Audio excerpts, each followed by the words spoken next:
Okay, here I go. Take 4,426,421. It was Sunday morning. My brain was swirly. I drank my drink bright and early. While grinding up powder for future use, I realised I was being a tad obtuse.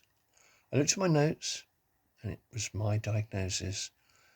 I'm away with the fairies, perhaps by osmosis. What's he building in there? I hear them complain. So I turn up the volume again and again. If you know me, you'll know I'm not a chocolate fan. It feels like it burns my mouth and definitely swells up my glands. But occasionally, though, with some extra bits, the sort of stuff that gets me off my tits. I could have spelt some of that in my coffee, I suppose, or perhaps it was the butter. Goodness only knows. Whatever it was, I'm still totally sane. All of me? Well, apart from my brain. But that's an entirely different thing, be it Benderscum, blah, blah, blah, or String, or whoever happens to be in there this week. If you unzip my face, you could, well, get a peek. But trust, don't do that. The view is quite bleak. So it isn't really something of which we like to speak.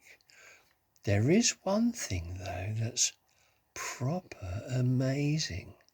And if I had such stuff, probably even hair-raising, I'm actually almost kind of not in my standard massive pain.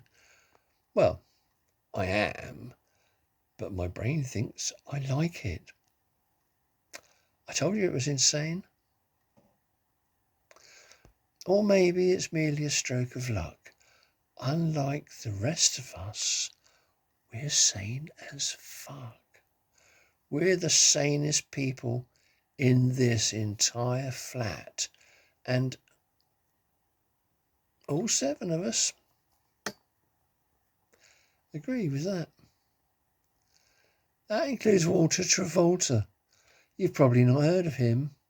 Not been around since my boxing days. Spends all his time in the gym. String, you obviously know already. And maybe you've heard of Glyn. He's the one with the hunchback and rather fond of gin. He lives in his laboratory in the cellar under my house. And apart from the odd explosion, he's quiet as a mouse. To be honest, he's not all that friendly and never welcomes guests. They interrupt his thought patterns, he said, so he looks upon them as pests.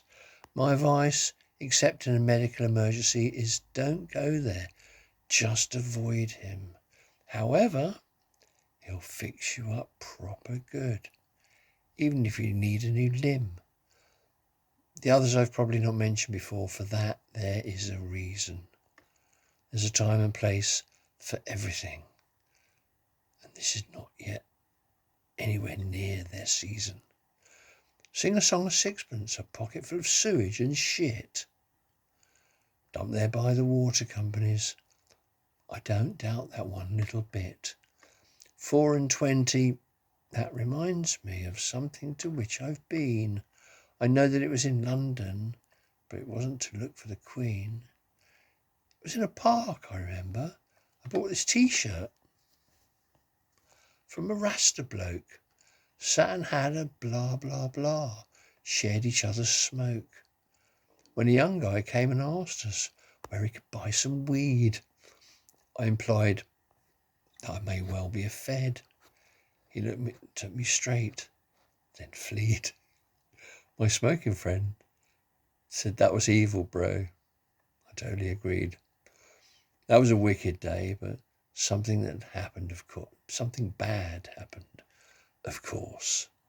One of our Popo protectors got thrown to the ground by his horse. The horse was unharmed in the end, I'm sure you'll be glad to hear. Using poor horses with a popo astride to instill a sense of fear. It grinds all my gears because it just isn't right to subject those poor horses to such an awful plight. Sing a song of sixpence, my pockets loaded with cash. I've done all those things for you gods, queens and kings, and now I've just got a dash. Toodaloo the key.